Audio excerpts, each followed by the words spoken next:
Did they? Evening, one and all. How you doing? Hello. Nick and Cassie. Yeah. And Willow. Hello, Willow.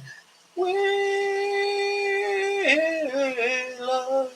Hello, Willow. Yeah. What? What? Busy dog. Busy, I've got busy nothing little on there. dog. It's not. Yeah, but nobody. Oh, We got two. We got one. Oh, yeah. Somebody's joined us. Oh, three. Woohoo! Up to three. Oh, look at this. Up to three. Hi, Dirty Faces. How you doing? Good old Dirty Faces. Yeah, Boys. No one's here. Always trust Dirty Faces to be with us. Oh, we're up to 5 now. You stop cleaning, mate. Hi, Kitten. How you doing? Hope you're good, mate. Hi, Kitten. Hi, Simon. Hi, Simon. How you doing, bro? London calling. Yeah. Will you stop licking me? I thought a lolly. Call him now. There's a good Hi, track. Max. Hi, Max. How you doing? Oh, I like watching your video the other day with you at work. Yeah. London calling. That was a good track. That was the Clash, wasn't it? It was, yes. Yeah. So, Kitten, fish. How'd your fishing go? Did good? Yes. Yeah, Kitten, did you catch any fish? Come on. Yeah. Got caught a trout too. Yeah. Oh, yeah. Nice trout cooked by Paula right by the lake or lock, I should say. Oh, I could have. Nice. Paula sent me a little video of her swimming. Oh, I could have done with being there. Oh, yeah. Definitely. No work tomorrow, Max. Yeah, bonus. Chill in. Hi, Diet 3 Dog. 3 Dog, how you doing, mate? Hope you're good. Oh, what a week I've had. I'm sorry I haven't So 3 Dog's got a new dog. Has he? Yes, he has. Oh, what dog's he got? I think it's a husky, isn't it? Nice. Nice. Yeah. Nice. Don't like a husky. Yeah. Oh, you caught nothing. You drew a blank. Yeah. Oh, just remember the old fisherman's saying, it's not about catching, it's about being there. It's it's such a calming thing in it, fishing. Well, as long as you don't go. To some. Yeah, it's a 4 Dog now. Dirty Faces, you're right. Yeah, so I do apologise. Hi, Stealth. So I do apologise. I didn't put up much last week. Yeah, Siberian Husky, it's a pretty dog. Hi, Stealth. The video that I'm going to make based on last week, I've literally got about 14 hours of footage. So I've got a couple of days of sitting doing editing, trying to make it in something short, sweet, as you can see, for you. Someone's been to the hairdressers. You've been to the groomers. Look, looking light and fluffy and young and eager. Been a little ass. Yeah, and he's been an ass. Yes. So far this evening, he has managed to grab 2 of my hankies and leg it, and a pair of my socks and leg it. So again, if any of you lose socks in your house, look for one of these. Right, you've probably got one under the bed somewhere. Some people think they're a breed of dog. They're not. They're a gremlin. Cookie. They are a form of gremlin. Yeah, he's obsessed with handkerchiefs and socks. Yep. He hates the socks that are balled up. He's like, so I'm picking. How are you doing? Hiya, Cookie. How you doing, bro? Tissue. Video of the biggest sheds in Europe. Wow. Yeah. Wow. Oh, so do excuse me. It's extremely hot here. Has been for the last few days. It's been quite. Later on, I've done a little bit of a look up on preventing heat stroke in dogs. I know most of us know about stopping your dog from getting heat stroke, but I thought I'd do it anyway. It's also a little bit on here about pet rabbits and guinea pigs, because them poor little devils, they live in the garden and people forget about them. They always think of the dog and the cat and that, but no one thinks about the poor old bunny or the guinea pig at the bottom of the garden. Well, bunnies are susceptible to it anyhow, because they're not exposed normally to the sunlight. They are a subterranean animal, so they get down in the cool when it's really, really hot and only come out at nights. So, I love going out to you, Trina. I know what it's like to have that black dog. It's it's not good. So, prevention of heat stroke in Mickey's. Cold bottle of Merry down out the fridge, which I'm having the H2O. Really been looking forward to. I nearly cracked this open last night, actually. But I resisted. It's all right, sweetheart. Yeah, I'll send you my love, Katrina. So... You can talk to me later if you want, love you, or tomorrow. Yeah, give Kaz a ring. Give Catherine and have a chat. Yeah, true. Hi, Sussex. Yeah.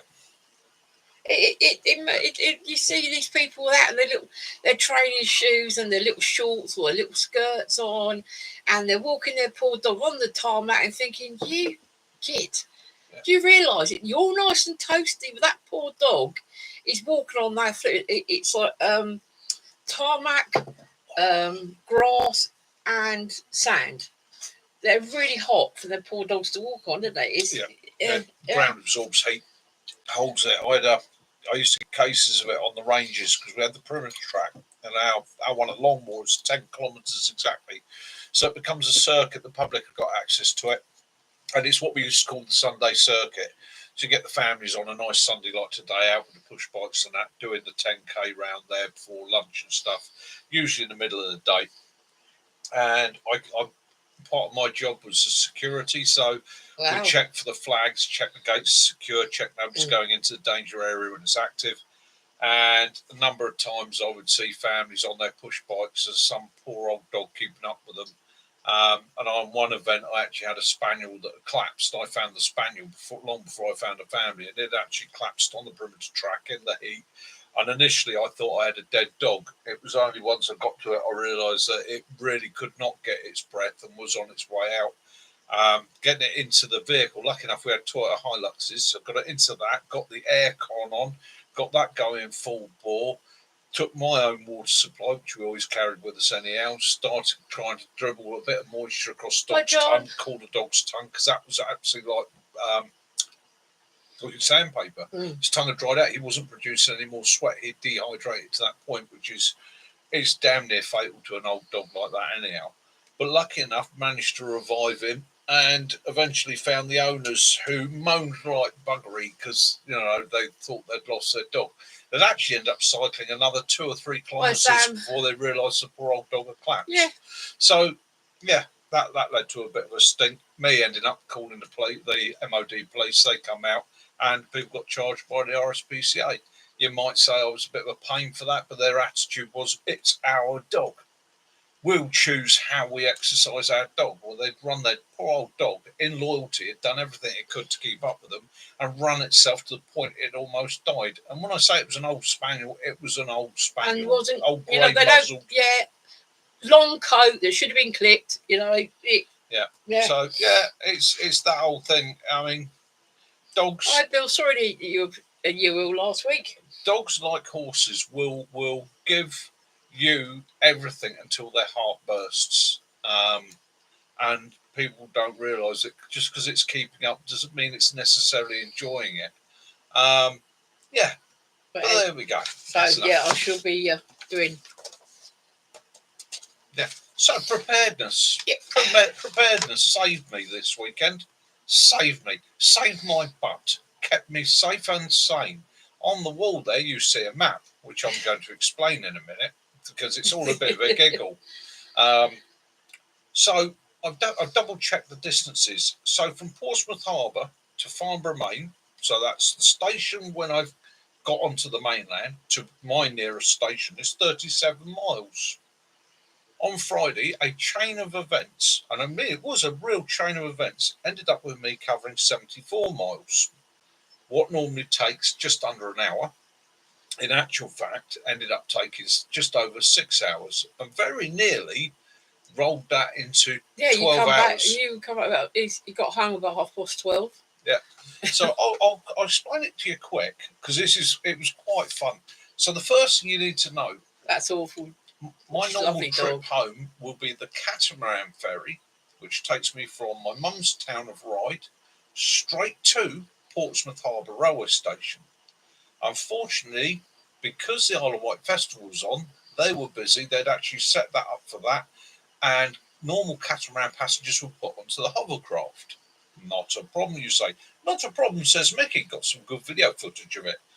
However, that then drops me off a couple of miles short of the railway station in Portsmouth, which they then charged me £3.40 to get a bus to. I thought it was supposed to be free. No, it's £3.40. Okay, so that was a bit of a swipe. So I then found myself here at Portsmouth Harbour Station, gentlemen and ladies. Yeah, not a problem, you say. That there is my normal route home, 37 miles. Dead easy, dead straight, got off there. Would normally be home there for about an hour, hour and a half. Instead, there were, firstly, I'm not blaming the railway because there was an incident on the line here to start off with, which was a points failure. It happens, it's hot weather, things go wrong. So, all trains on this line were cancelled. So they said to me, because that's closed, this line, these two lines here are shut as well because of this incident. They're controlled by that. I needed to get to Havant railway station, which was here. The guy said to me, we'll refund you a taxi fare. So Mickey shot out like a rabbit because there was a lot of people wanting to travel. Got a taxi, and the taxi, which I've since found out should have cost 16 quid, charged me 30 quid because he did one of them taxi routes that we all know about, you know, one of these, and got me there. Still, doesn't matter, I've got a receipt for it. So I'm now at this station here where I'm told I'm going to get a train to Woking, change at Woking, come back to Farnborough. Now that route there would have taken about an hour and 10 minutes. Woohoo, Mickey says. Just as we're getting ready to go, there is an incident caused by a human being. I'm not going to go into what the incident was, on the line about here. Oh dear, everything comes to a dead stop again. Now all the angry people that were here have now finally made their way there by buses, taxis and so on a very, very small station, are all shouty screaming, apart from Nick, who's just grinning like an idiot. And we were put on a train and told to go to here, Fratton. I don't know the area that well, so I did as I was told. I got on the train. It very slowly made its way to Fratton, where I was told I would be able to travel to Basingstoke. Oh, no. No, Mickey. The nice gentleman there said to me, no, can't do that, mate. You'll have to go back via Guildford. As I'm walking across to get the train to go back to Havant, to go via Guildford, one of the blokes ran up and said, don't do that, mate. That one's closed as well. You need to get on a train to Southampton. Well, Southampton is a long way over here. And what I will say for the locals is on the world's slowest train. Has a station, it seemed like every quarter of a mile. But still, we got the train to Southampton. Not a problem, you say. At Southampton, I realised, after speaking to the guys, that I need to get a train to Farnborough. And if I got the London train, it would bring me up here, all the way up here, to Farnborough Main. Oh no, that train's not stopping at Farnborough Main. No, it will stop at Basingstoke 2 stops before, or it will stop at Woking, but it won't stop at Farnborough Main. Yeah. So at that point, it's getting late in the evening, and I'm starting to panic because time's running out and trains stop running at a certain time. Yeah. So I phoned the lovely Kaz and said, do I get off at Woking and come back, or do I get off at Basingstoke and travel forward? What's the options? So I looked, and there was one train, and that was at 11:44. It was the last train to go that goes to through Basingstoke up to Farnborough Main. Yeah. If you didn't get that one, the next train was at 5 to 5 in the morning. 5 to 5 in the morning. So I'm here at Basingstoke. Hi, Benny. At Basingstoke, it was quite interesting because that's quite a major station. And it was a confluence, because there is a railway line that goes off that way to Glastonbury. And Reading. At Reading, yeah. So there's one that goes that way to Glastonbury. Guess what? We're on that platform. Lots of young people headed to Glastonbury because it's Friday night. They're all headed to Glastonbury. I've never seen so many rucksacks in all my life. But also, as a contro, it's Royal Ascot weekend. So coming in from this direction, from London, were some of the poshest ladies I've ever seen, and gentlemen, including several that projected vomits all over the because platform. they've been drinking much to the disappointment of the youngsters headed to Glastonbury. But I thought at the end of the weekend, you'll probably be doing it on the way back. Yeah. So I sat there and I managed to catch the very last train home. And then what is normally a 15 to 20 minute walk from the railway station to home. By the time I got there, I said, I'll get another taxi. That taxi charged me the right price. That was my trip home. Now, why I'm talking about prepping is Hi, Ray. When I left my mum's, what was normally an hour and a half's journey, which you wouldn't worry about, but I always make sure, because I've got my bag with me, I've got something to eat, something to read, and something to drink. And you took that It's with a family. priority. Yeah. But because I knew it was going to be hot over at my mum's this week, I also took with me his Temu fan. This little baby, my Temu fan, which, as you can see, is Diddy and does no lead. Although you can plug it in, as I found, to the charger on the train. So I found myself for many hours on a train with my fan. At one point, I was actually running up and down the carriage, giving people 30-second blasts of the fan. It made me really popular. That's only one. It goes up to 5. It really does blast for £6. Yeah. Yeah. It's quite a handy little thing. I like to use it at night on my bedside table. We've got one each, Benny. They are excellent. Yeah. Really good. Sure, talk about make yourself popular on the train. Although I wouldn't share my water and food, but I was giving everybody else a go with the fan. And it was quite funny how that then dropped the atmosphere of anger on the carriage. People started to laugh. And because I'm chatting to people... Yeah, giving everyone 30-second blood. Yeah, because I'm starting to chat to people, other people are starting to chat to one another. I started off conversations like I would walk up to somebody and go, right, here's your 30 seconds. And they'd go, yes. And I'd go, exactly. So what are you doing when you get home tonight then? You know? People started, it was weird. Everybody started talking on the carriage. And when we got to Southampton Station, people that didn't know one another from Adam, didn't even know one another's names, were all turning around to one another and going, night, mate, see you later. Cheers. As we got onto the platform, we got out of the happy coach.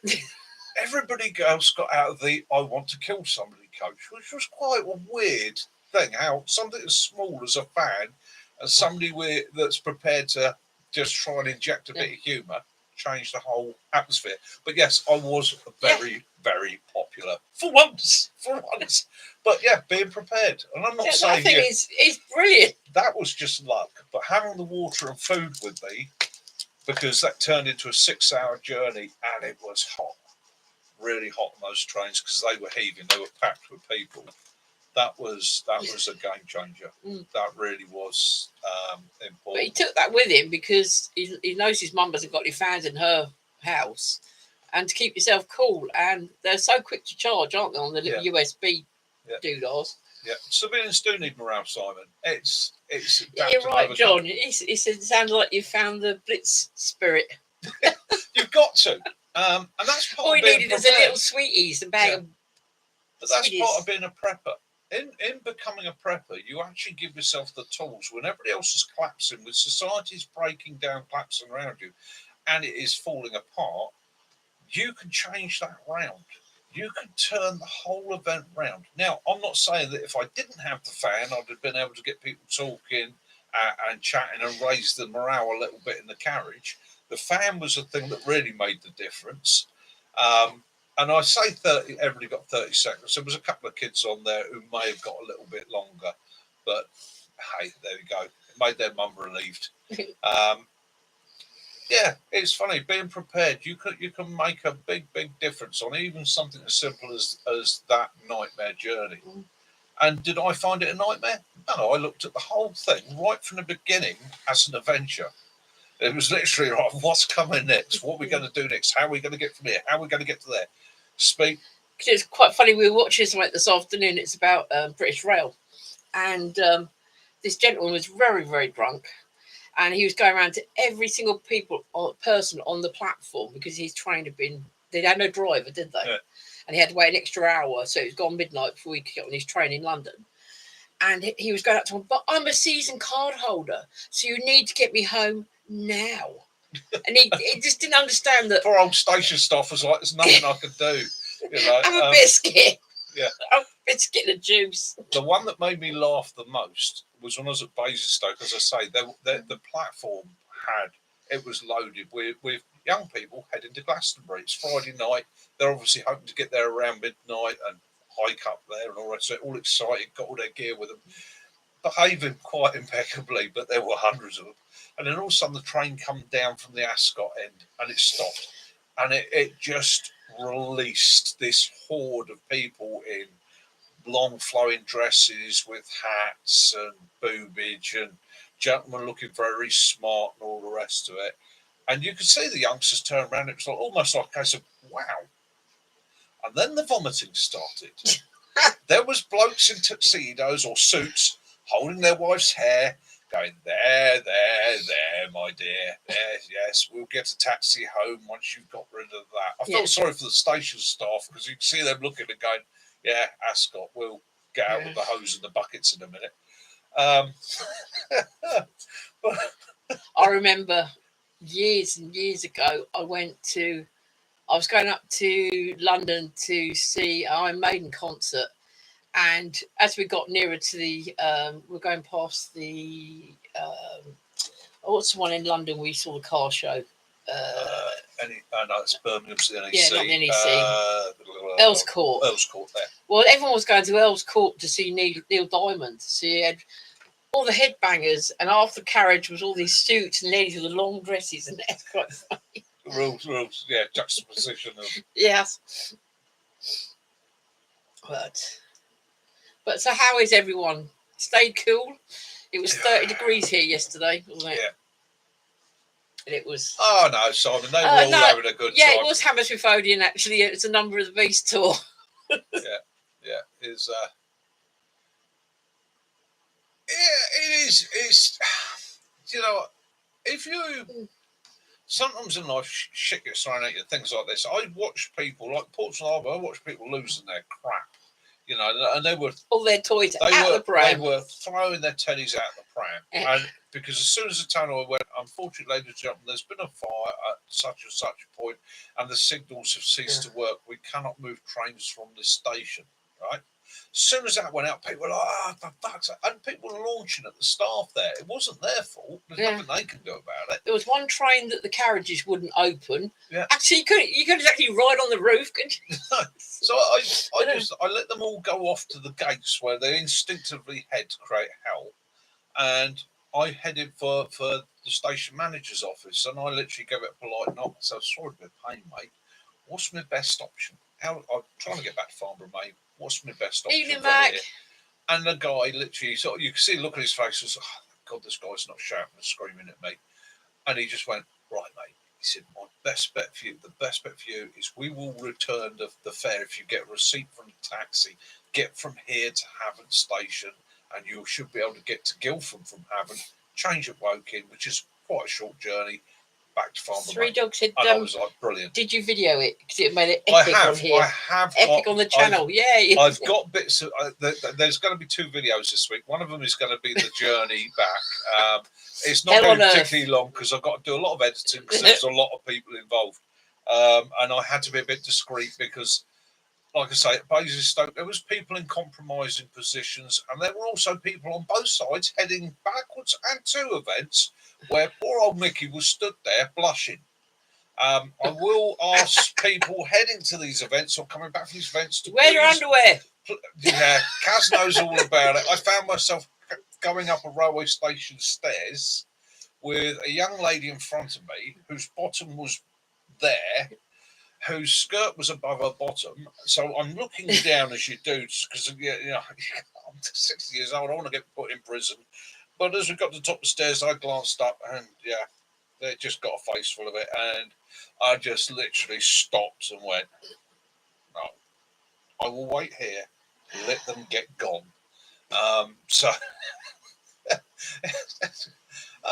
God knows. It was just one of them moments. At least you could blame it on being overheated from the... Yeah.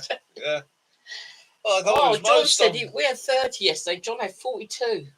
Jesus, John. I can't remember. That's Britain getting over 30 and Britain just goes to a standstill. Well, the other thing with Britain, we're just not used to it. That's the difference. I've been in hotter places, but also around the world. I know it sounds weird. Heat's different depending on the moisture content and the environment you're in, and whether you get a breeze or not. That changes the whole aspect. I was on the Isle of Wight. It's the same, pretty much within a few degrees the same temperature as here. You got constant, steady sea breeze, and it wasn't a powerful breeze, but it was enough. Yeah, I sort of I've been watching all the the wildlife out at sea and that. And there was yesterday someone was in a small boat off Bournemouth, and there was one of those sunfishes. I know you ever seen a sunfish. They're like a flat. It's got their eyes on the if you put them up, it look like a giant smartie. It's the world's laziest fish. These two fins that go out that way, but they actually swim on their side. So all you see is the fins. The sunfish. Oh yeah, the sun's out. And there's different porpoises and sharks and seals and all that about. But, Bill, I didn't need mirrors on the shoes, mate. It was, if she'd stopped dead, my nose would have. Yeah, it was.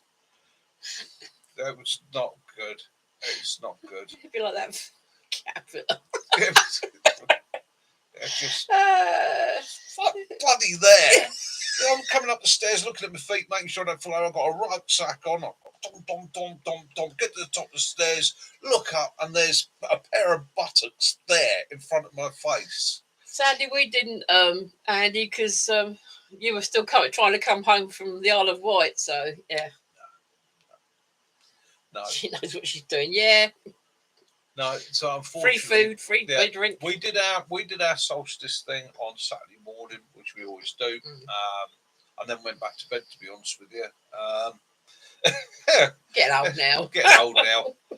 My days of appearing once the druids, dancing naked in the moonlight, glorying the sun as it comes up, and then chasing a goat or a virgin.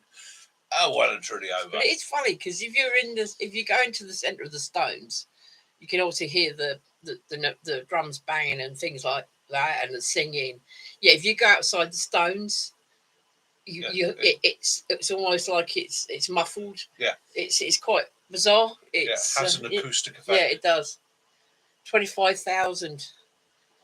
Yeah, but that upset the National Mistrust not being able to charge all that pennies for you to go and look at your own stuff. Excuse my language. It's quite funny because you go on the byways next to the Stonehenge, the amount of people you see just jump over the fence and walk over that field. Yeah, quite a few of you actually. Quite a few of you guys were actually there, I believe. There's more than one or two people that are involved in the channel or regularly talk to us on the channel were there, and I just hope you all had a good time. Personally, if you want a really good experience, and you find the stones is a bit too much now, you have to leave a bit earlier to get there. The actual best bet is to get there the evening beforehand, but get yourselves up to Avebury. Get yourself up to Avebury. Join them at Avebury for the evening. I would say Avebury's a little bit less festival and a little bit more spiritual. And if you really want to take the step further, as long as you're fairly sort of respectful, the whole Wicker Man thing, you're talking about probably they stopped sort of doing that about 40, 50 years ago. It's just people's idea of what it is, but it's just it is what it is. You know, the actual thing for me, mine, and most of those guys around me, we go up to the Long Barrow quite regularly. We have our communes, our moots, as they're called, and really, it just upsets me. What upsets me is the distraction, people drawing and carving stuff, and it does annoy me when you stood there and some idiot's trying to chip a stone because he wants to take a souvenir back with him. Well, and all these lit candles, and it's like Tinder out there, and right. They normally do the 303 past Stonehenge. There was an accident there along there. Yeah. There was also one on the M5. I think they need to rebuild that. They were on about putting a tunnel in at one point past Stonehenge, and they really ought to do it. it would improve that stretch of road through there no end.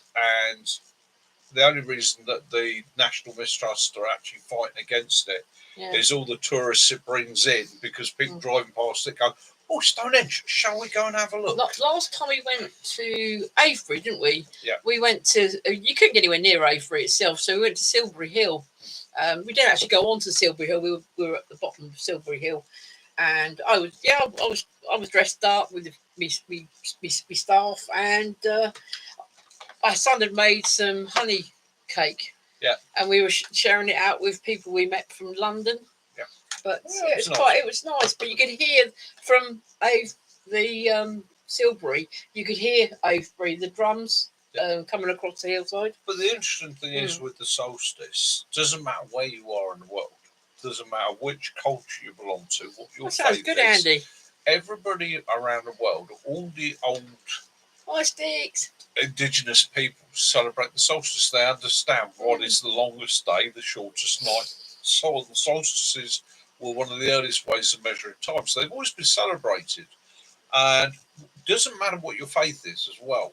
I have some very, very devout Jewish friends, Christian friends, and so on, that all enjoy the fact of celebrating the solstice, the longest day.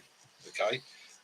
As we like to point out, you've got to remember there are some very, very high-ranking church officials that are members of the Druidic order.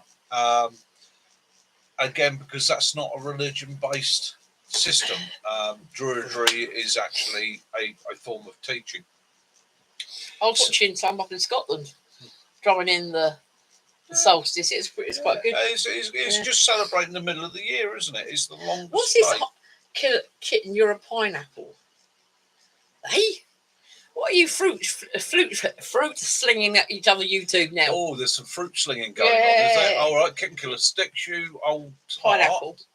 You're an old pineapple. Oh yeah. I mean, brilliant, Andy. Great to see it. It's nice that people could bring decks in, and it's no matter how you're enjoying it. It's it's not a time thing, is it? It's No. It's at the end of the day, it's everybody celebrates in their own way. Celebration is celebration. Doesn't matter how you do it. It's celebration. Some people want to stand quietly. Other people want to dance. They want to sing. They want to beat drums. They want to listen to music. They want to dance. I have no issue with that. It's not a problem at all. One of the things that I've always liked at Avebury especially is how quiet it becomes just as the sun breaks the horizon. So you can have what seems like almost pandemonium beforehand, with all the drummers, the people dancing, the singers, and all the rest of it. But those few minutes just before the sun breaks the horizon, as the silence spreads, as everybody turns and looks to the east, and then it breaks the silence, and then there's just that crescendo. I've always enjoyed that. Always enjoyed that. Why are you annoying me? And then, usually by sort of like 5, 6 o'clock, everybody's still going, I'm in here all night. I'm going home, I've had enough. He's having a go at me. Midwinter solstice, speak the hand. Okay, yeah, exactly that. It's too bad. Just a time thing. 3 dog, yeah. I quite often, I've celebrated from home. I've got a few friends together and we've just raised a glass to the year, It's celebrating your own way. Celebrating your own way. It doesn't have to be. People try and bring religion into things, and it doesn't need to be. It's just a celebration of the season, the time. If you're an outdoors person, seasons start to become very important to you, and we start to notice and see those seasons. Whether you're a farmer, whether you've got a gardener, whether you're just somebody that works outdoors, it is so important to you, because it denotes how you dress, what you're going to need, how long the day's going to be, how many hours you've got to work with, what's growing, what's laying, what's ready for harvest, what's ready for slaughter even. So the seasons are so important to us. This is my wrong way round. No, it's not. No, that was the right way around. That's my drum. Yeah. And on the back, it's. Yeah. So she's a little drummer, my little drummer girl. Yeah. And yeah, that's why the season's so important to us. And I revel in them all seasons. I like the winter actually more than I like the summer. I can put more clothes on in the winter. Unlike that young lady on Friday night, I can only take so many clothes off and people either start throwing up or fainting in horror. Yeah, I've seen the Native Americans at the stones. Yeah, it's about being in touch. It's in touch with the cycle, the movement of the earth, the seasons as they change, and we should revel and glory in them all. Bushcraft Subsidy has got a big bucket of sweet cherries. I won't say to you, email me some, because Ray the other day was making rock cakes with his daughter. And I said to him, email me one. So he did send me an email, a picture of them all sitting there. Those of you Not quite what I wanted. Those of you that have made toasties this week and uploaded videos, I will catch up tomorrow. Tomorrow's going to be an admin day for me. I've literally, today, I've done nothing but spend time with Kaz. Yesterday, I spent most of the time sleeping. So Monday is my admin day. So we'll catch up with them. Those videos you've made of toasties will go uploaded to the channel. There is a playlist on the channel of toasties. Anybody that hasn't done one, by all means do one. Have a look. Use whatever method you want. The idea is at some point next month, which I'll announce a week or two beforehand, I will ask you all to have a look at the playlist and select your personal favourite. You don't have to give a reason. Just select, send me a comment, or put a comment on that video. This one for me. Sam has got a ridge monkey. Yep. Zoo Life, he's got himself a nice one out there in the US. We've seen a couple of nice toasties done without them. And Mac has got his Diablo. Yeah, we've seen a couple of nice toasties made without the toasty makers, though. Just using a dry pan or cast iron. The postman have nicked them, right? What we will do, we will sort out a Sunday night when we will announce who has been selected by you guys as a winner. And the only prize is we will allow that person to refer to themselves in future for the next year as the 2025 International Toasty Champion. Yeah, Max got a 15-year-old Diablo King of Toasty Makers. Max has got his coming Wednesday. Yeah. Stealth he's got everything he needs to make his video now. So, and I'm going to be doing one. Kaz is going to be doing one. And it's all for fun. But one of you, voted for by everybody else, is going to be able to turn around, going to work on Monday morning and go, yes, I've been voted International Toasty Champion of 2025. You'll be able to carry that title with you. If you've got a channel, stick it on your channel. Yeah, because you've got one, haven't you, that kindly sent to you by Benny. Yeah. Because his other one was, you saw his other little one. He's one sausage. Yeah, they're hanging up there. You can see the single sausage. So Three Dogs says that they're doing on teamwork at the moment for 8:55. Brilliant. Yeah, and it's all for fun. And load it with whatever you like. Make what you like. This is the thing. Don't necessarily try and create the world's greatest. Make what you like and share it with everybody else. Because I've already seen at least 3 recipes where I've gone, oh, yeah, I've got to try Twixie's little chocolates and mallow one. Ooh. Yeah, that's rather nice. That'd be nice around a campfire in an evening, wouldn't it? All right.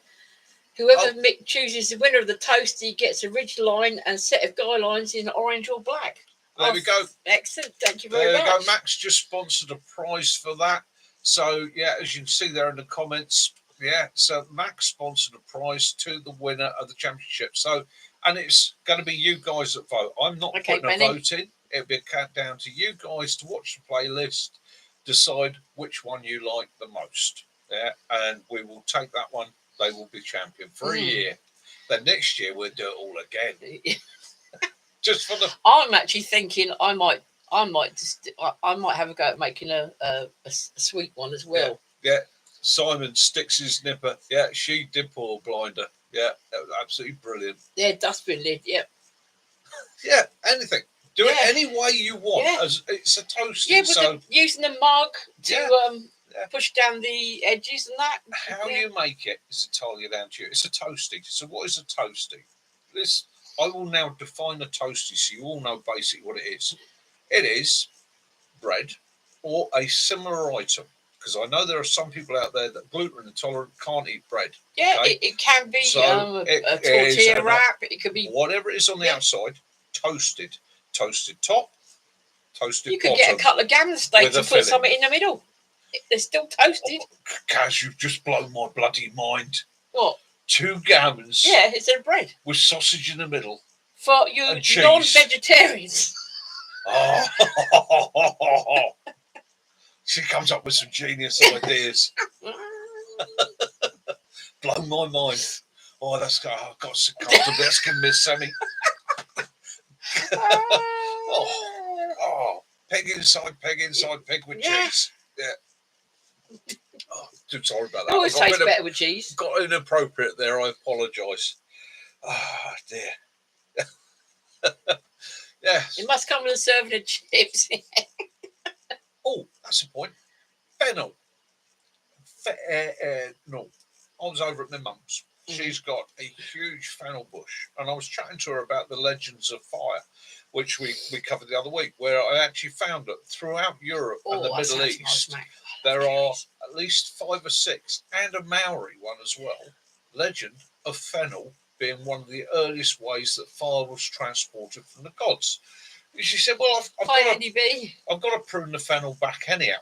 So, yeah, I took some stalks off the fennel.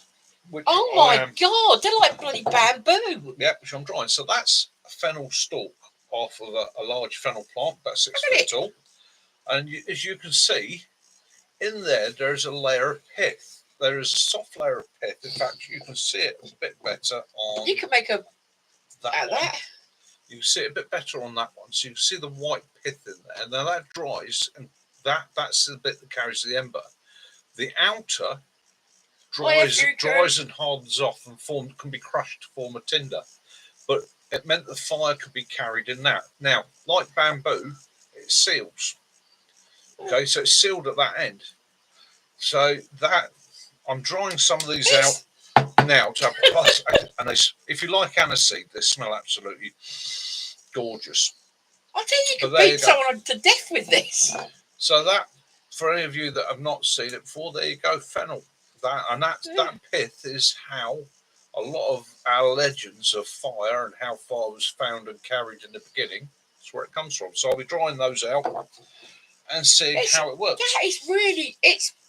Yeah, it's sturdy, isn't it? Well, you think about it. Yeah, I'm right. Yeah, it's that. I could always eat it. You never proved it was me. That pith, if that had an ember in it, you can carry that like that, and it's sturdy. So I should be playing with that. I've got several of those to. Mind you, it's like we went over and she grew rhubarb, and the rhubarb stalks. We had her in the back of our car, and it literally the leaf went from one door, and the stalk was at the other door. Yeah, my mum's rhubarb at the moment has stalks for 4 foot long and about that wide at the base. I love rhubarb. I'm very lucky. My mum is extremely green fingered. I wonder if I'll give those. Inuits use those frying sticks. Like the V shape to hurl. I wonder how far I can get one of them. Chill ball. Right, Simon. Here we go for you. You'll remember this, Simon. Some of you other military guys will remember it as well. So at some point in your military career, you'd have done crowd control, riot control, where you're taken out to places like Longmoor and you're taught to advance with your riot shields locked 102 upon a crowd. The crowd is usually made up of the other guys from your unit, normally split into 2 teams, or another unit if you're unlucky. Yeah. Well, at Longmoor, we use potatoes, and basically the potatoes are used as improvised stones that they're thrown improvised and bricks. so on. Yeah, and these are old potatoes. They're out of date. They're no use to man the beast. So they're used as the riot device. And there's often a call for volunteers if there's not enough people to be the crowd. Okay. So one weekend it's like, Nicky, what are you up to? Oh, not a lot. My unit's finished. They've gone. Do you want to be in the crowd? Yeah, go on. Why not? I'll be in the crowd. So we're up in the crowd and we're being yobbos. We're throwing things. Come on, yeah, swines. And he's poor. I think we're a TA unit. We're all there with their riot shields like that, advancing on us. All good training. Anyhow, I got a bit bored, as you do. And I said to a couple of lads, tell you what, cover me. This is going to be funny. They went, what's that? So I'm going full berserker. They went, what? So I'm going full berserker. I took off all my clothes. I am stripped stark naked. Absolutely to the hooves. You know, everything's out there. And I've got my mates to shielding me. And I said, what I'm going to do, when they advance up on us, we want to charge forward at the last minute. I want you lot to stop, open up, and I'm just going to throw myself at that shield wall, stark naked. I'm going to run that last 25 metres and just hoid my whole body weight into the shield. I bet you it'll fold. And they were like, yeah, this will be funny. So anyhow, we got ready and I'm stood behind the guys watching. We've advanced up, throwing everything. Shield wall started advancing up. Our lot have done their little mock charge, stopped, opened up, and there's Mickey in his mid-40s, in his full glory. And I started running, and buggers stopped short. It wasn't 25, it was about 50 metres. But I kept going barefoot, standing on every stone, skidding on bits of potato. Everything's wangling around in the wind. And eventually managed to get to the shield wall and threw myself at it. And it didn't even move. I was like one of those bumblebees you see hitting the windscreen of the car at about 40 miles an hour. It was. I remember when they were practicing for the G4 summit, and they brought over the water cannons from Ireland, and they were blasting them with that, and good fun. Yeah, good fun. But it was all the police forces. It was a police force against each other. You had Metropolitan Police with the Northern. Yeah. If you want to know one group of people that hate coppers more than coppers, it's coppers. Yeah. It got a bit serious, didn't it? Yeah. Each different area wanted to prove it was toughest. Yeah, so I hit that shield wall. It didn't move an inch. I sort of slid off of it to the ground and then was picked up and unceremoniously dragged inside the shield wall. My mates didn't even come to rescue me. Did I care? Not a jot. Not a jot. Well, I saw it. They were actually looking around, trying to find glass milk bottles. Yeah. Put a little bit of petrol in, because a couple of them did make a few petrol bombs. Yeah. I'll tell you what, that was, you saying there, Andy, about vegans. Now, and please, if you're vegetarian, don't take this as disrespect. It's not disrespect. Well, you've had that week in your monitoring. I've travelled first class this week. I had a first class ticket. I went into first class and the guard was there because I couldn't find first class first of all. So I found the guard. Excuse me, where's first class? And he went, ta-da. I went, oh, okay. And he went, oh yeah. Not like the old days. You don't get a carriage to yourself. You just got a section that's first class. But you do get vegan leather seats. And I looked at him and went, blood. There's another use for a vegan then. And he went, pardon? I said, vegan leather. I said, how long do they hang a vegan for? And he went, no. It means that they're not real leather. Huh. So I had a good feeling and thing. I think they're plastic. Yeah, they are. So very environmentally friendly. Yeah. Very environmentally friendly. And not exactly fire retardant now, is it now? No. Were they comfortable? No, not on a hot day. No. But you've got your own lights and a curtain.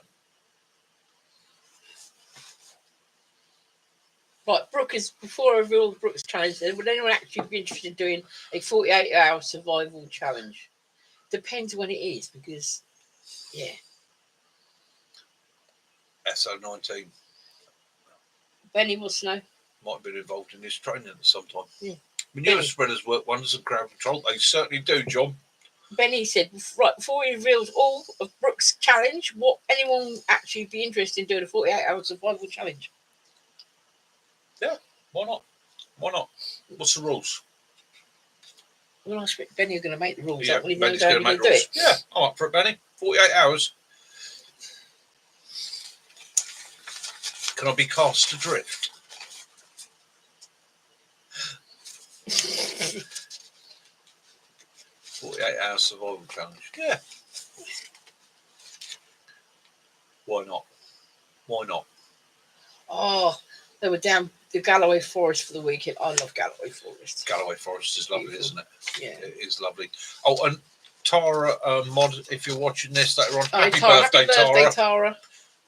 Many happy returns. Hope Mod got you a cake with all 18 candles on it.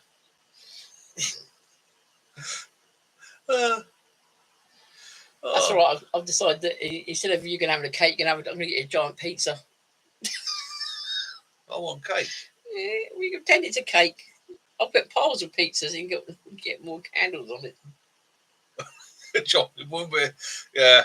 I tell you what's that fucking taxi driver. 30 quid. 33 quid he charged me, right?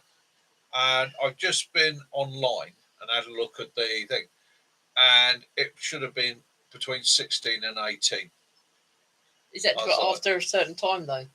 Well, that would have only been sort of 6 o'clock in the evening. Yeah. It's fine. It's fine. So there we go. It's all right. I'll remember his face. I'll go down through Portsmouth quite regularly. I will remember him. And yeah.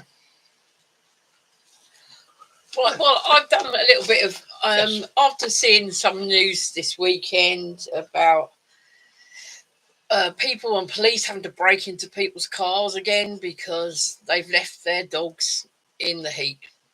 So I know a lot of us know what to do, but for those who don't, I'm just going to go through it. Right. Preventing heat stroke in a dog. Right. Only walk when it's cool. Check the ground temperature. Now, one good way of checking the ground temperature is what they call the 5-second tarmac rule. So what you do, before you take your dog out for a walk, put the palm of your hand onto the tarmac. You hold it there for 5 seconds. If it's too bloody hot for your hand, it's too bloody hot for their feet. Yep. Don't take them out. Right. Encourage them to get wet. If you don't, if they like water, then have a play with a hose or whatever. Right. Consider clipping your fur. Make sure your dog's fur is clipped often. Willow is now in his summer coat, isn't he? Yeah. He's got his summer clip on. So if you can, make sure your dog's not got stupidly thick coats on them. Provide shade and water. Never leave them in a car, and be extra careful with their flat-faced or they call bracky. Right. The vitally important to protect your dog from heat stroke is if you have flat-faced, they're overweight, or have a thick coat. Walk them when it's cool. Avoid walking the dog in the hottest part of the day. Instead, take them out in the early morning or evening when it's cool. Avoid exercise on hot days completely if your dog is unfit, elderly, young, overweight, has breathing difficulty, or has heart and liver conditions. Make sure they've always got access to shade and water. It's a good idea to take water with you. I know some people don't.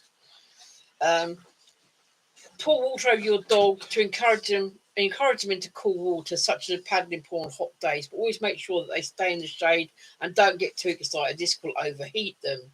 Use a harness instead of a collar. Attaching the lead to a harness will be less pressure on your dog's throat, making it easier for them to pant and cool off. This is especially important if your dog has breathing problems or brachycephalic. That's a word I'm trying to think of, which is flat face, which is like of pugs, Shih Tzus, etc. Remember to keep your dog collar on, even if you are using a harness to walk them. They are a legal requirement. Never walk your dog on a hot surface. Do the sand, artificial grass, and tarmac gets very hot. Never leave your dog in a car on a warm day, not even for a few minutes, with the windows open or in the shade. Avoid travelling your dog in a car when it's hot. If journey is absolutely necessary, make sure that they are in the shade, they have air flowing through, and can access drinking water. Cooling mats can be useful when travelling on warm days, or you can even get those little cooling little jackets you soak and put them on your dog. Consider having your dog clipped, especially the warmer months with their heavy coat. Brushing your dog's fur can also help. Right. Like, signs of a heat stroke. Mild signs of a heat stroke in your dog will have him panting, fast breathing or difficulty breathing, or lethargy or low energy. Moderate is when they start drooling, foaming at the mouth, they vomit, diarrhea, bright red gums or very pale. Now, some people look in there and think, oh, their gums are pale. If they have heat stroke, it can also come out that their gums are pale or they're red. They start shaking and they have weakness and they'll collapse. Severe one is when they start having confusion, seizures, unconsciousness, vomiting with blood, diarrhea with blood. So the best thing to do is to make sure that you're keeping them in the shade. You've got nice lots of water. You don't lock them in the car. Some people don't even think of it. Put it in a conservatory. Make sure they've got shade. It's the same with. I was looking into. Right. Sorry. Excuse me. I'm sort of getting. Yeah, I have. Right. Heat stroking rabbits. Right. Again, rabbits, your pet bunnies that sit in the garden, getting forgot because they're right at the bottom of the garden. They'll stop drooling, they're salivating, they get lethargy as well. They're short and shallow breaths, and their ears are red and warm. They have a wet nose and they start having seizures.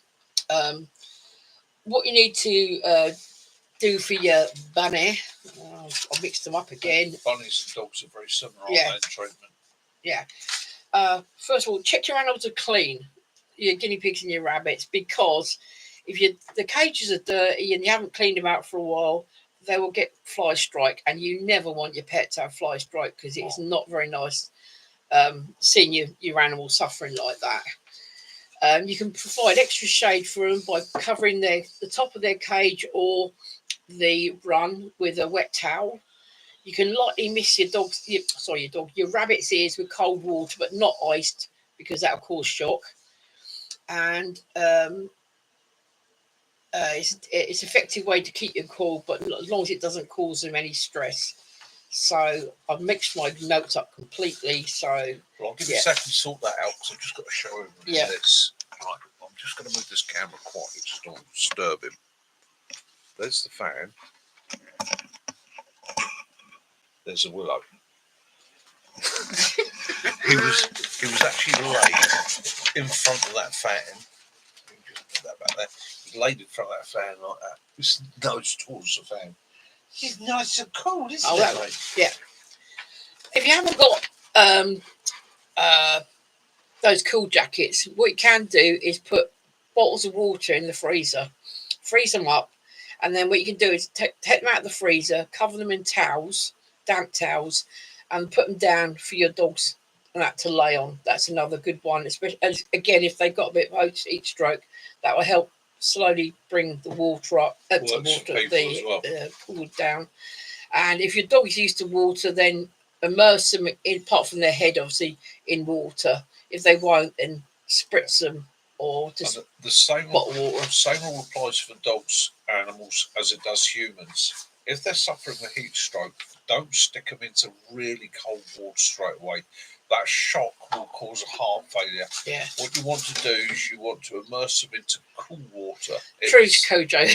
You want it to be cool water, submerge them in that, and then when you bring them out, especially with people, because we've got no fur, somewhere where air is going to move over them, so that as that water evaporates, it carries the heat away. One of the nicest things you can do in this hot weather, and I do it in the evenings, is to have a nice shower, get all that sweat and grime off yourself, and then just stand in front of the fan for a few minutes Don't bother towel drying yourself. Just literally air dry yourself, and it will cool you better than anything else. Same thing for dogs. Yeah, sorry, I mixed it all up, but yeah, I just, after seeing so many things about, and if you do see a dog in distress, they say ring 999. If you think that dog is not going to survive long enough for the police to arrive and to break the window, you won't be prosecuted. No, do it yourself. You will not be prosecuted under the Samaritan's Act in the UK if you break a window to prevent a dog dying or even a child. Because I've seen it myself, and I think other people have as well, where somebody's gone into the shops and locked the kids in the car. 30 degrees, it's not that hot. Only 5 minutes, then you plead half an hour. God forbid somewhere like John is, where it's 42 degrees. The temperature inside a car goes up. It's an oven. It just massive. So, and I hold no qualms about it. If I see something suffering, I'm going to act. It's simple as that. Yeah, that's funny you said. Yeah, I've heard that too. That if you freeze carrots for dogs, and yeah, I should imagine it'll work on rabbits as well. Because anything that's cold going inside is going to lower the internal temperature. And one of the problems with heat stroke, it's the core temperature that goes up. So it's the internal body temperature that you fail to regulate. So again, if you can cool that down. Likewise with people, cold drinks, not icy cold drinks, because you can cause an inversion, so your body starts to think that it's actually hypothermic and it does a stupid on you.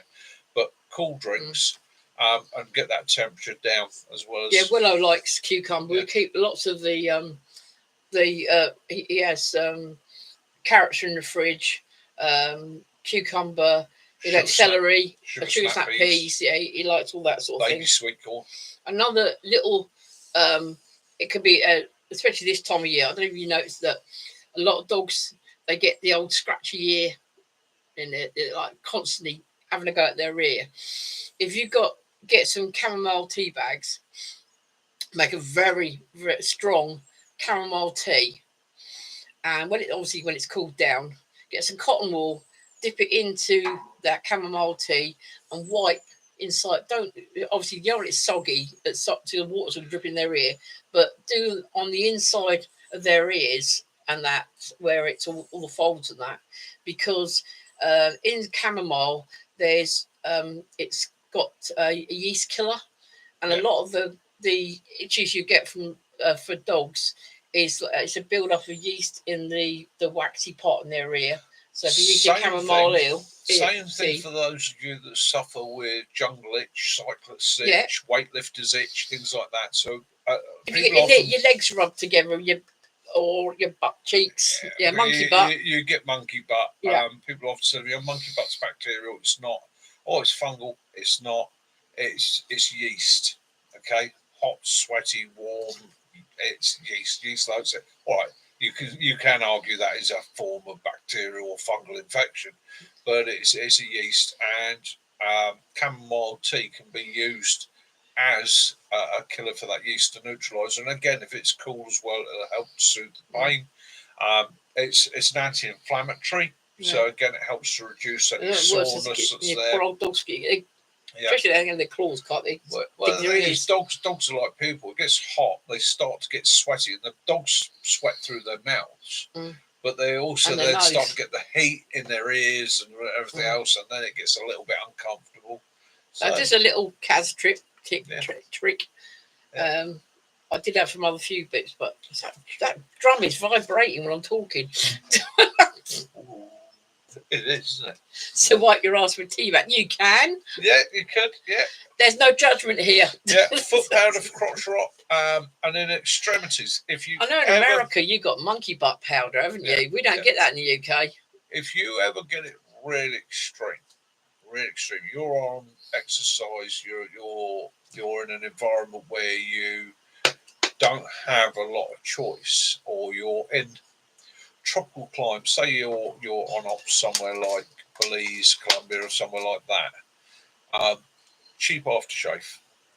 But I will say to yourself, it's that 45 to 50 seconds of the worst pain you've ever had in your life, but the alcohol in it is a brilliant antiseptic. It will hurt like hell, but it helps to dry everything out, helps to kill it off. So yeah, it's Oh, ice cube bone It's broth. quite severe. That's a good idea. We Willow loves these. We getting beef bones from thing, but Bill has ice cube bone broth. So you make your bone broth and make it into ice cubes for him. Yeah. Mine, we have to be quite small ones for him because he's only got a little mouth, hasn't he? And again, crotch rot. So it's something we don't often talk about, but it happens. People do get it. You know, especially if you're working outside, especially if it's hot weather, especially if you're carrying loads. At the moment. You might be cycling. You might be somebody that does a lot of running, a lot of You're walking, welcome, and that. It creeps up on you. It's not something to be embarrassed about. Many people get it. Once you've had it, you tend to sort of be sweetheart. Susceptible to it, shall we say. So again, it's one of those things to treat. I've often had people say, oh, good hygiene will stop that. Well, yeah, it helps, but it also depends on the environment you're in. If you're in an environment that is 90-degree heat and 100% humidity, so that literally from the point you get there to the point you leave 2 weeks later, you're sweating, you're going to suffer with it. Don't care who you are. Cat's going down. Kat, take it easy, sweetheart. Give us a shout tomorrow. We'll have a chat to you. If you need Kaz, she's always there. Hi, Lefty. Hi, Lefty. Lefty, it is a deeper, meaningful. We're having a deep and meaningful conversation on crotch rot tonight. Oh, the beauty of. Kitten was saying if you get free aftershave samples from the stores and keep them. He puts them in his first aid bag.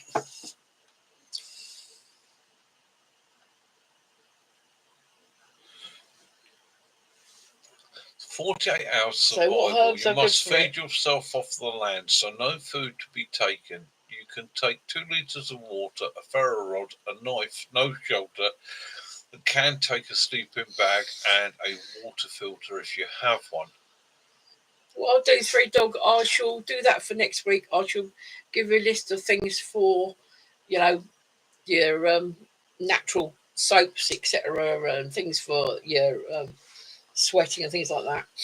So 48 hours survival, Benny, basically is a feeding yourself off the land challenge more than anything. Yeah, 2 litres of water, ferro, knife, no shelter. Yeah, that's no problem this time of year. Sleeping bag, won't bother. Water filter if you have one. Yeah, I'm up for that. Anything else you want to know? You know herbs are good for? Then just let me know. Email me and I'll sort that out for you. I never mind looking up. All right. So herbs that are good for that sort of thing. Like one of my favourites, and it's readily available all over the world in either oil or wipes, even tea tree. Tea tree, yeah. Tea tree is a plant extract. It's a New Zealand plant. It is literally my go-to. It is a bug repellent. It's antibacterial. It's antiviral. I've used a few drops to wash the floors with. Yeah, it is a real go-to.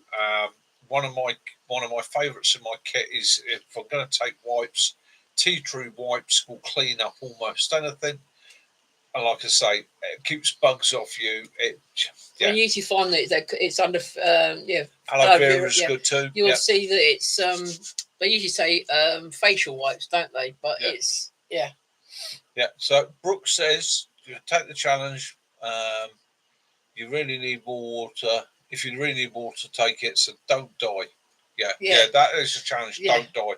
Yeah. There is no problem with bathing. So 48 hours for.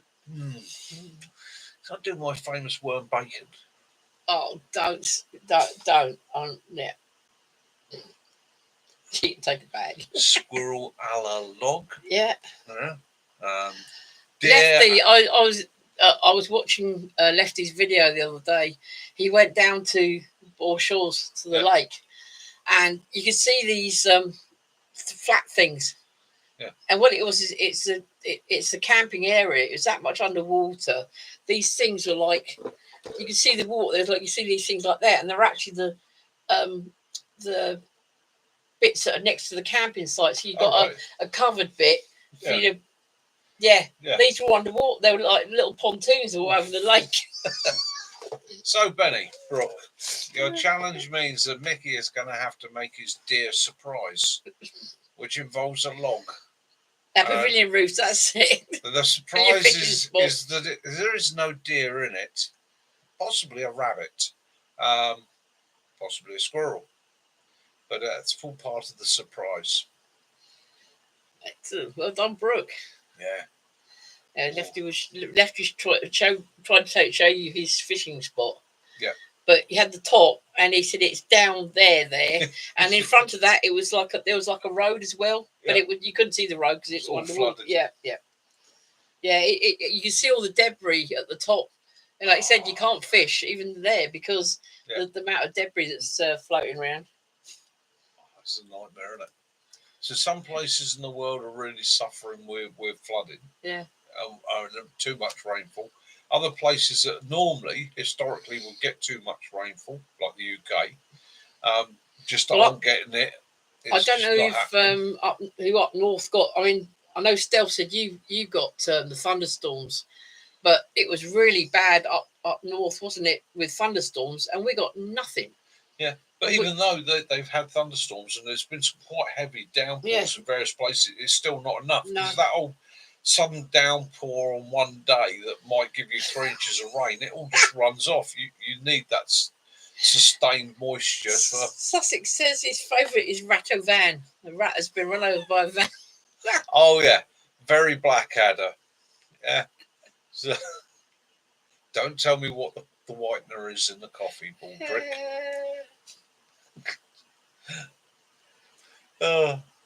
It's still stormy now. It's just really hot here, isn't it? Yeah. We've been expecting some sort of storm, but I'm really hoping we had a letter from the our water board, the local Southeast Water Board, saying that we've got to not use hoses and that there's lack of water and all that here. And the problem is, there is a lack of water. Because they don't keep it properly. There's been no infrastructure built in the UK for reservoirs, or water storage, water management or anything for 50 years. And yet the population's gone up. They've built new towns, they've built estates, everything's growing, everything's getting bigger. But nobody's ever it comes back to what I'm always saying to people, is the infrastructure, it's the basics. Why do we keep getting power cuts around here? Well, you speak to the electricity board, it's because the electricity system was put in to manage something like 1 million homes. We're at about 90 We've now yesterday. got 4 million homes here. Yeah. The infrastructure is not capable to manage. They're building more houses and they're struggling to keep up with it. I really think what it needs is literally down the centre of Britain is a series from Scotland, from the top of Scotland to the West Country, all the way down through Britain. There should be a chain of reservoirs interlinked by canals, so that literally every 20 miles there you've got a reservoir, which means you don't need an absolutely massive reservoir, but you've got a reservoir. You've then got a shipping system from one end of the country to the other. So when we're shipping huge things like windmills or stuff like that, it can go via barge from one end of the country to the other. Not an issue. Oh, that's sensible, Mick. Or like those big generator units they were trying to move the other day, and they were saying, no, we can't move them. We've managed to import them, but we can't actually put them on British roads. They're too heavy. No, you could send them via barge. Well, you could, until they started people started filling in some of the canals we got. Yeah. And then you could move water via canals using something that's free, a power source that's free. It's an incredible power source, been around for millions of years, called gravity. A little bit of science. That's how they do some of the ones up in Wales or Scotland, isn't it? Yeah. The water comes off the mountain and they just... Funny enough, you could actually, you could put generating systems into locks. See, every time you open a lock gate, did you know water moves through it? Do you know, you've put a little generator in that. Yeah. You're generating electricity. And if this system is hundreds and thousands of miles long, it's incredible, isn't it? But there we go. I'm only an idiot, so what would I know? I know bugger all. Three Dogs said the staff moors up there, it's hiddling it down. I wish it was down there, mate. Yeah. My tomatoes are at that point now where if I don't start getting rain in the next few days, they're going to suffer. My peas have podded. But my pods have like someone started has to sucked swell, all the air out of them.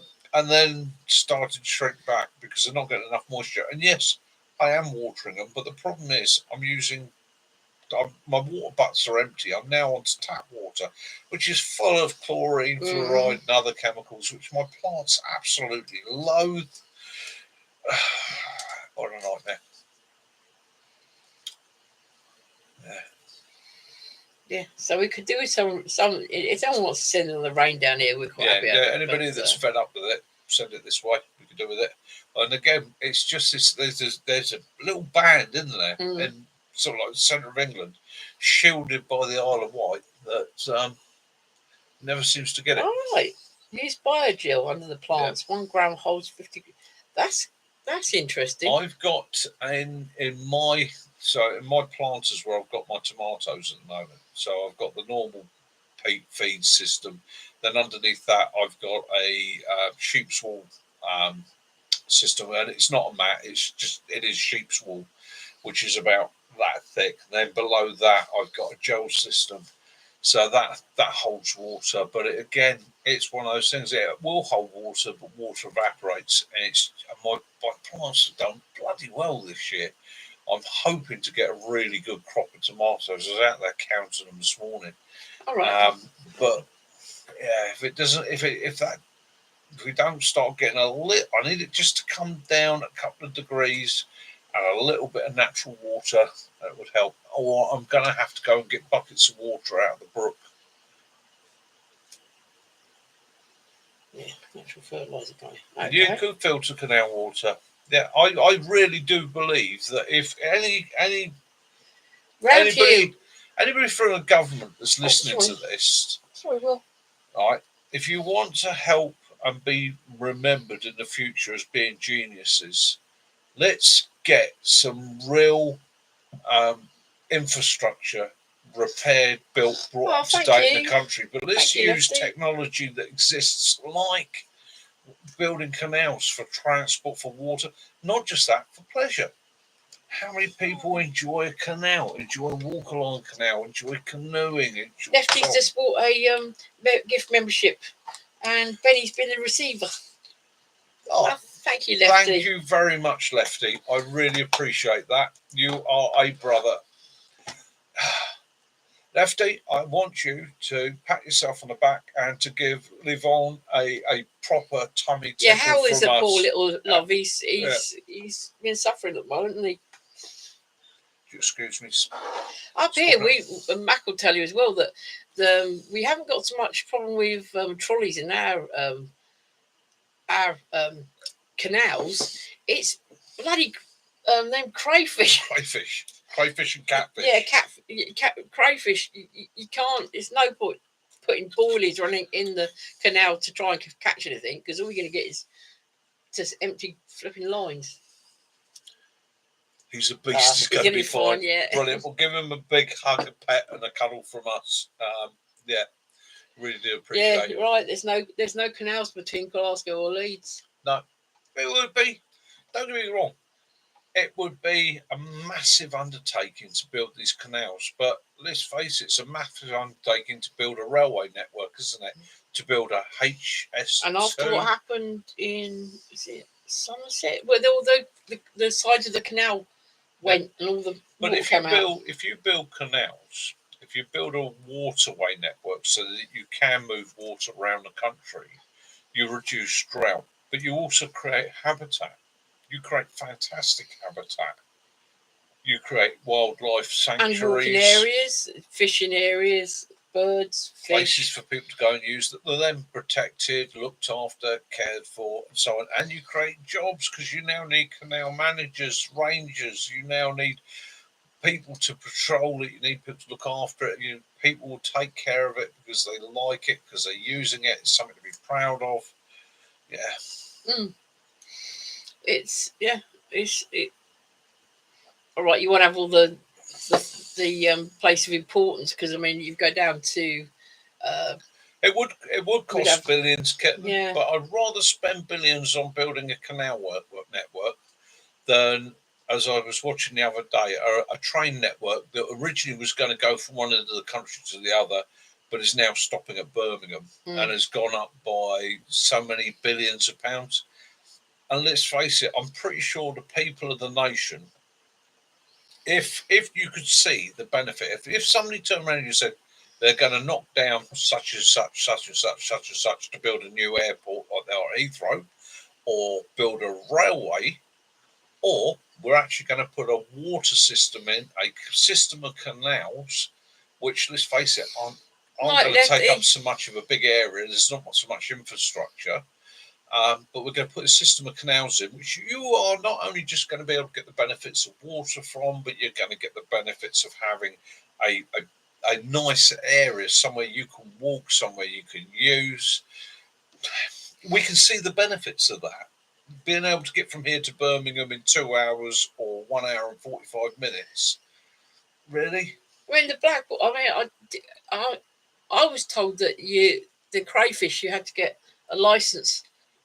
Right, yeah, you require a license from the National for the Environment Agency to fish for crayfish, not for the fact that you're catching crayfish, but it's actually the trapping system, because it can trap other things. Yeah. And it's to ensure that people don't trap our indigenous crayfish or disrupt. It's a free license, okay. But it is a free license, it is a free course, and crayfish, That's another. Well, I know they're an invasive species, but that's another. It's another way of getting food. It's harvesting. Harvesting from the wild. Yeah. You know. See you later, Lefty. Take care, mate. Look after yourself. Give your dog a big fuss from us. A big, lovely fuss. Yeah, just don't point your camera at him, because you know you don't like it. Yeah, don't put your camera in. And yeah, roll yourself a good one, and have a great week.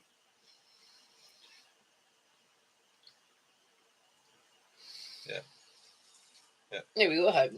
We're hopefully going to. There's a show on next. Yeah, it's one of those things, isn't it? If as a government, if you're going to build an infrastructure, put in some infrastructure we know has the ability to work.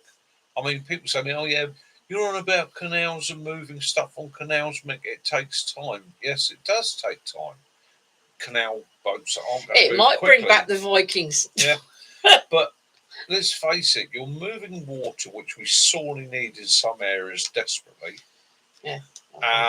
And you can ship some massive weights via water very efficiently.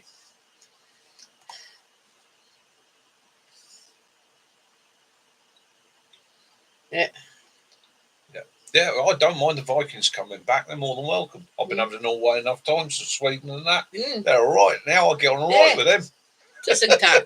Yeah, it doesn't tap. Yeah, we got on fine with them. Yeah. But, so they all got, tasty as well. Exactly. Free food. No one ever minds free food.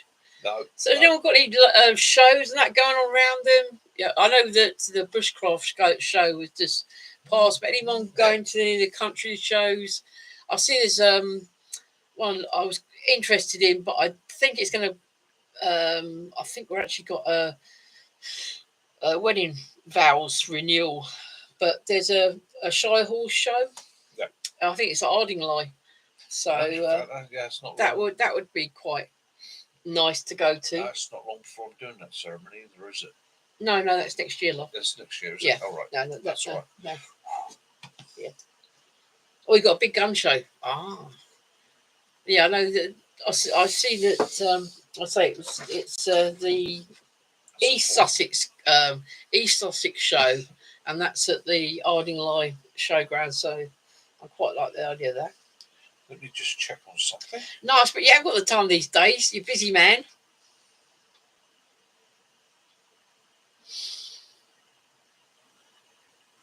I used to go to fetes and little village shows and that. It used to be fun, but it doesn't seem to happen so much now, does it? It's which is a shame. I enjoy the ferret racing and all the tasting and all the fun things like clothes and that you buy. Right, my next my next Phoenix gun show is October the 11th and 12th, 25. So I am attending the Phoenix gun show at Bisley in April this year. Well, that sounds fun, Andy. October this year, October the 11th and 12th. So I'm going to hopefully do a bit of video recording up there, just to show you guys that. While he was away, he actually went to. You saw the steam train, because there's steam trains on the island, isn't there? Did. So my video this week isn't going to be everybody's cup of tea. It's quite a chilled video. It's more about a journey back in time. So on the Isle of Wight, in the area that I was in, they never changed the fields have been the same for the last 400 years. They didn't enlarge them because the islands are small. They didn't enlarge the fields into the big monoculture we have today. So I was actually quite lucky to walk in meadows and fields that have not changed in 400 years. The farm that I got to visit, absolutely, Ralph, cheers mate, brilliant guy. It's been in his family for generations, and they run an organic farm. They create haylage to animal feed, okay, and they've grown. I've done their fields as their fathers did, their grandfathers did, so full of herbage. But one of the beautiful things about this place is it's got a steam railway that runs through it. So it really sort of took me back in time being there. It's where my dreaming tree is. I've got to make sure that my sons have got a good reference to my dreaming tree, because they might need that in the future. It's where I would like to end up alongside Kaz, under that oak tree there in the middle of that field, because it is absolutely astounding. So my video this week is really going to be a bit of a soppy video. It's a bit of a time travel video. It's a bit of a look at something that you don't see often in the UK anymore. Even the hedges there are hundreds and hundreds of years old. They've never, although they're maintained, they've never really been grubbed out for big monoculture. There's no chemicals been on the soil. So when you're walking through the meadows, you've got 3 layers of plant growing. You've got the ground dwelling plants, the mid layer, and then you've got the grasses above it. So I take it the 303, that's the ammo you want then, John? John's looking for some 303, is he? No, it's an extra 303 for the Enfield. 303 Enfield. See, I know these things. Hang on.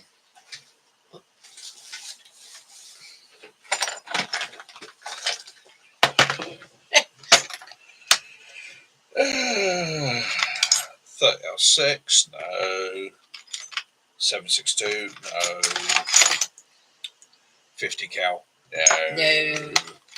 Ooh, 223, no. Oh. 762 by 54 Soviet, no. 38 special, no. These are all empty shells, by the way. These are all they're all legal to they're all they're empty. Look, 45 ACP, 45 Colt. Ooh, 9mm garden gun. I have here that one there is from Band of Brothers. Hey, that was actually a blank cartridge from Band of Brothers. It's funny what you come up with. 7.6. No. I thought I had a 303 in here. Oh. Anybody tell me what that one is? I'll give you a bonus point. There we go.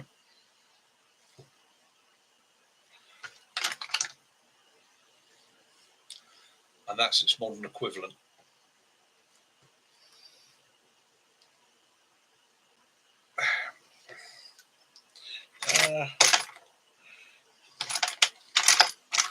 Do you know what? I've got no 303 in there. I do have 303 in other places. yeah, they're all inert. It says small jacket Soviet. Somebody's a clever clogs. Okay. 762 by 39. Chinese. And 5.56. Short 7.62. Yeah, short 7.62. Yeah. There we go. Yeah, I've got no 303 in there at the moment. I do have some old 303 First World War. All right, 50 mil. Around. The old 50 cal, yeah. Is that one dated 1940s?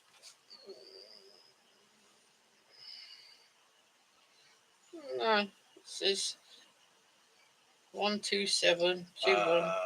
19. She's dated.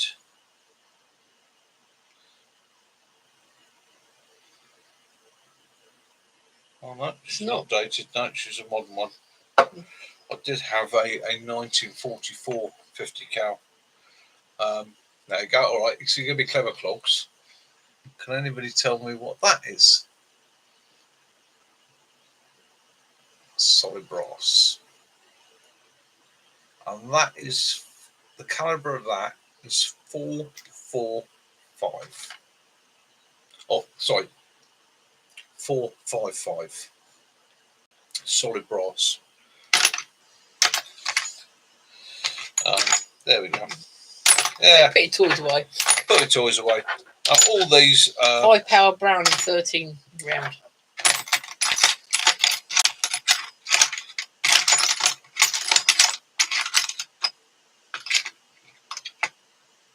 What, I mean that?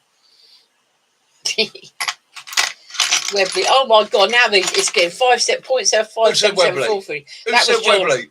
John, well done, sir. I thought you'd get it. Well done, sir. Yeah. Put your. Right, I should put those away. 38 special. Basically, so yeah, firearms have been my trade, my profession for many years. Everything I now possess is legal. Everything I own is either as an instructional or an informational or as a part of a hobby. I just found that was our lightweight. That's Shorty. She had all the paintwork up there. It actually said Shorty. And I followed you, Dentman, with your the American paintwork. I actually had painted 2 playing cards. And because she was an 88 inch, they're all I had the 8 of spades with the 8 of hearts, 8 of diamonds with the 8 of clubs. So yeah, that's Shorty.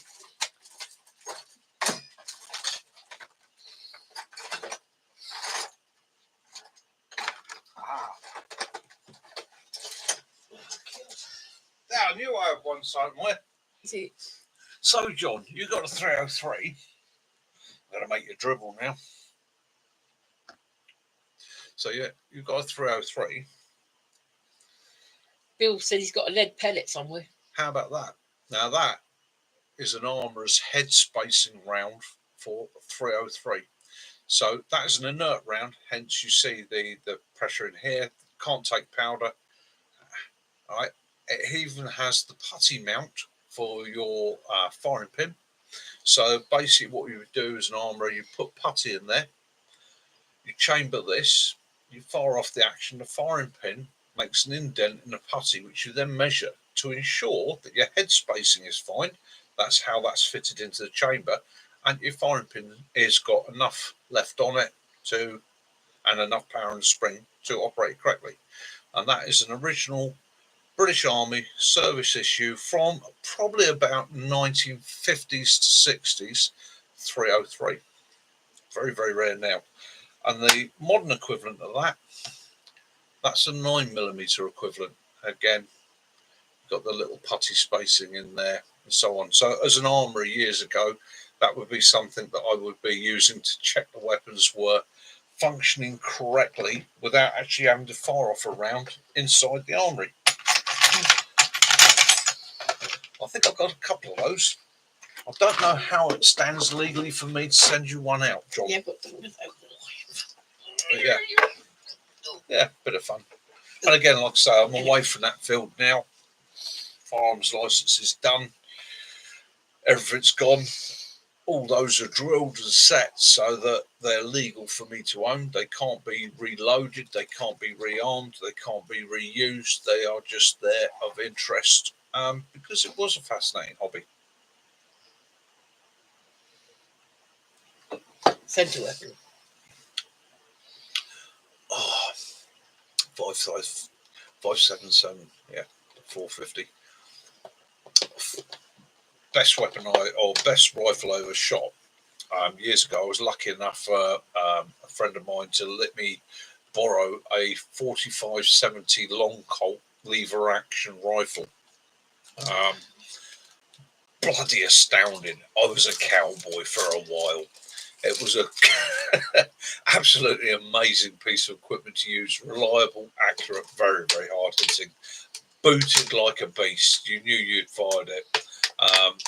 But gorgeous piece of equipment. And again, not as a weapon, but as a target shooting thing. It was a real pleasure to use.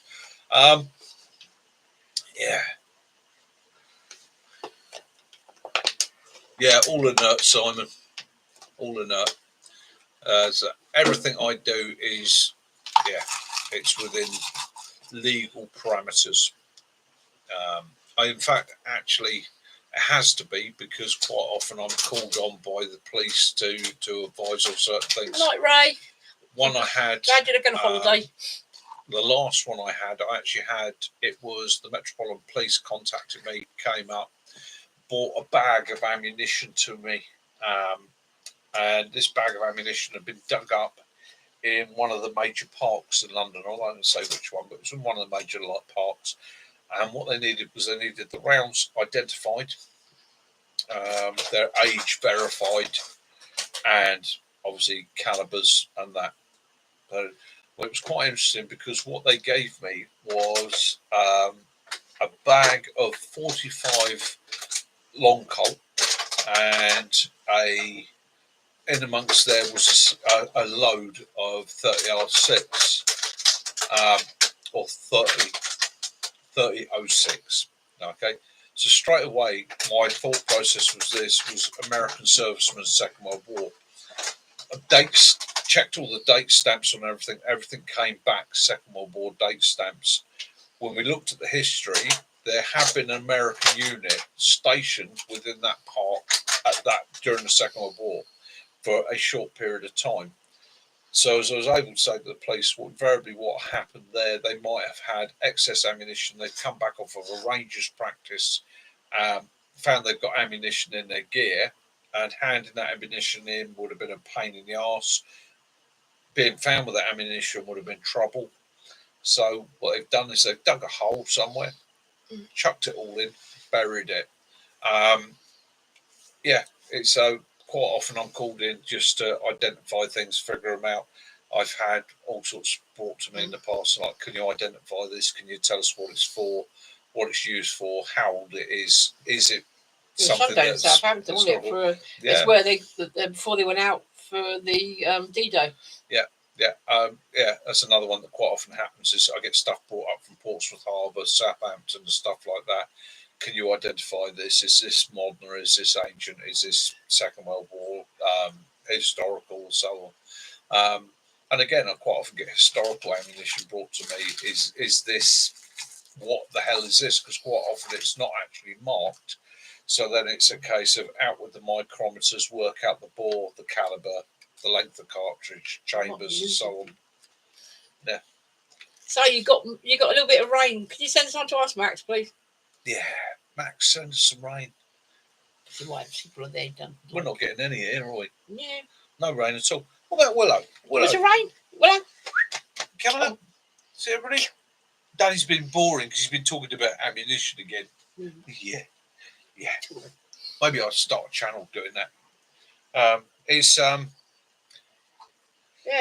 So what are we up to this week? We are, can't say too much at the moment, but I have set my goals on starting my business, which will be happening in the next 2 months. I will be becoming self-employed. I am starting my own business to support me and Kaz, which is going to be quite a move for us. Doing a lot of hard work and a lot of research into legalities, insurances, equipment, and everything else we need at the moment. Everything in life is a bit busy. Haven't been doing so much with the channel, which I do apologise about. But I can guarantee you, one of the great things with what I'm looking at doing is once we've got it all sorted, we're up and running, you're going to be seeing more videos. You're going to be seeing a lot more videos.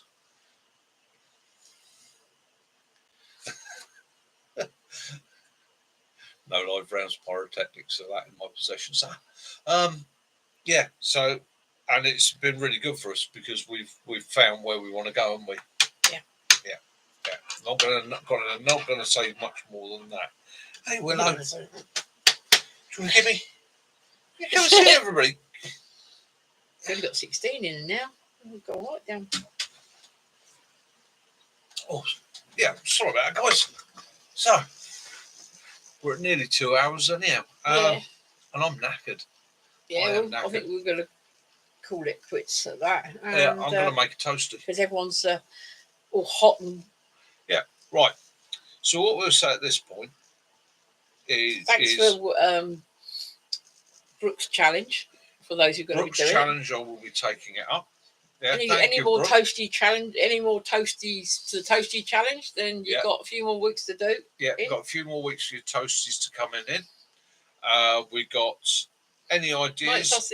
Any ideas for what you guys would like to see? Any kit that you see in here you would like explained, gone through?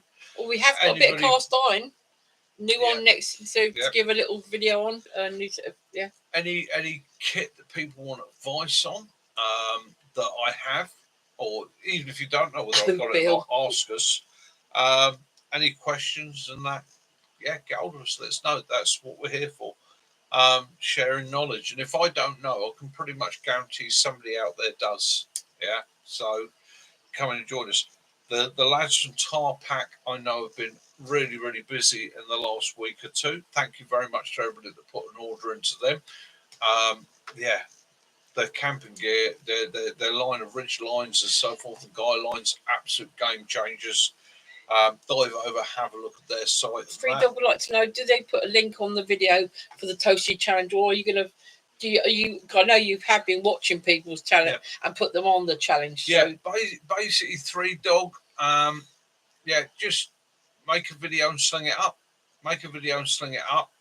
If I haven't caught up with it by the following Sunday, let me know in the comments. Go, I've put a video up, because everybody's video that I find that is a toasty, making a toasty. What I'm doing is I'm sharing it to the channel so everybody gets to see it. I've created a playlist on my channel where I'm then putting everybody's video into the playlist. It'll be the end of next month. End of next month is when it finishes. So end of August. So we'll do the announcements. July. Sorry, end of July. Sorry, I reiterate that. Let me pull that back. End of July, we will announce the winner of the International Toasty Challenge. And there will be a prize of ridgeline from. Yeah, and the guys at Tar Pack have put up a ridgeline and guy lines as a prize for the winner. So that will be absolutely awesome. So you're going to get yourself a really top-notch bit of kit. I mean, it's what I use. Oh, Max, he's got some gear for you and sticks. Finally, the clips have arrived. Brilliant. So this week you'll be. Yeah, well, we'll get together this week. We'll have a look at that. Yeah, fantastic. Yeah, that's fine. We'll wait for you to get your seasonal stuff. Sounds intriguing, Cujo. Yeah. Yeah, end of July, mate. So you're really looking, if you can get the video done mid-July, and then that gives us a couple of weeks to start saying to people, look at the playlist, give me your votes. And then we will compile the votes. What I might even do is do the votes on that last night. Let you just turn around to all you guys, because this year you're the channel, and say to you, give me your votes now, and we'll compile it from there. Well, if you've got some people that can't come to there, then if you put a vote out, I'll cover that by turning people. I'll do a video where I say to people, let us know. Oh well, that's it, isn't it? Really, I'm running out of steam. I didn't realise I could speed out the screen. Willow's had enough, and I will be honest with you, tonight's been a bit torturous for us both because just up there is a black slate roof. It has tad warm. Been just a little bit warm, a little bit too warm. Guys, have a brilliant week. Yeah, get outdoors, have some fun. Don't toast yourself though. Yeah, have an adventure. Don't get heat stroke. Enjoy yourselves. Crack out your videos. Have you just out. Oh, thank you for sending some rain our way. Yeah, that's half an hour. Too much cider. To meet Freya. Yeah, too much cider, too much heat. I will just say this to you guys. From me, Kaz, Mac, the guys at Tarpack, Jason, the chef, Willow, and who's knackered. Have a bloody good week. Get outdoors. Love those you do. Forgive those you don't. May peace and light be upon you all. Till next time, this is Mickey and Kaz. Mickey and Kaz out. Bye. Take care, guys. Love you all.